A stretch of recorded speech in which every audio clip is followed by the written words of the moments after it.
করেছেন তিনি, যিনি ওই সুউচ্চ আকাশ আর জমিনকে যিনি সৃষ্টি করেছেন সেই আল্লাহ আমারে নাজিল করেছেন।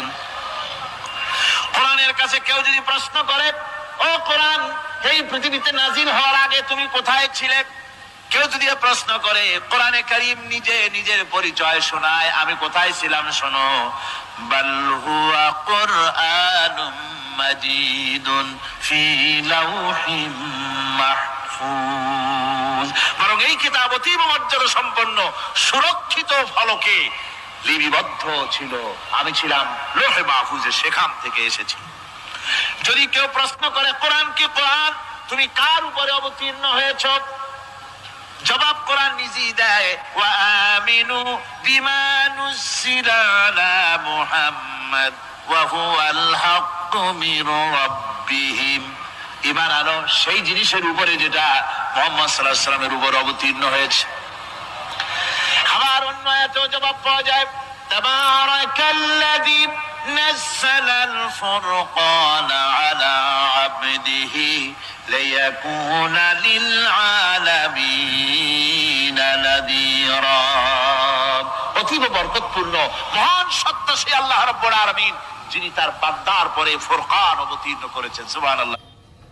মধ্যে পার্থক্য সূচিত করে, মঙ্গল এবং অমঙ্গলের মধ্যে পার্থক্য সৃষ্টি করে, যা সত্য এবং মিথ্যার মধ্যে তাফরিকা সৃষ্টি করে। সত্য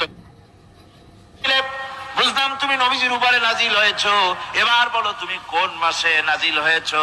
তুমি তো আসছিলা প্রথম কোন মাসে নাজিল হয়েছো? এ প্রশ্ন যদি কেউ করে, কোরআন তার জবাবে বলবে, শাহরু রমাদানাল্লাযী উনজিলা ফীহিল কুরআন, রমজানের পবিত্র মাসে আমি অবতীর্ণ হয়েছি। সুবহানাল্লাহ। যদি প্রশ্ন করা হয়, রমজানে তো আসছো, কিন্তু প্রথম নাজিল হয়েছিল কোন সময়? ওটা কি দিন ছিল না রাত ছিল? কোরআন তার জবাবে বলে, ইন্না আনজালনাহু ফী লাইলাতিল কদর, কদরের পবিত্র রাতে আমি এই পৃথিবীতে আমার আগমন ঘটেছিল। যদি প্রশ্ন করা হয়, বুঝলাম সবই, কেন নাজিল হয়েছে তুমি? এই পৃথিবীর তোমার আসার উদ্দেশ্য কি? মূল কাজটা কি?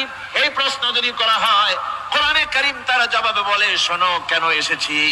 লিতুখরিজান নাসা মিনাজ যুলুমাতি ইলান নূর, আমার মিশন হচ্ছে গোটা বিশ্ব মানবতাকে পঞ্জীভূত জমাট বাঁধা অন্ধকারের ভেতর থেকে টেনে বের করে আলোর সন্ধান দিতে, আলোর দিকে আনার জন্য আমি কোরআন নাজিল হয়েছি। গোটা পৃথিবীর মানুষ আছে অন্ধকারের ভিতরে। কিসের মধ্যে? অন্ধকার। বুঝলাম তুমি অন্ধকার থেকে আলোর দিকে নিয়ে আসবে। আলোর দিকে আসতে পরে ফায়দাটা কি হবে? মূল ফায়দাটা বুঝায় দাও, আসল ফায়দা কি হবে তোমারে যদি মানি। কোরআন তার জবাব দেয়, নিজের পরিচয় নিজে তুলে ধরে, ফামান তাবিআ হুদায়া ফালা খাউফুন আলাইহিম ওয়ালা হুম ইয়াহজানুন।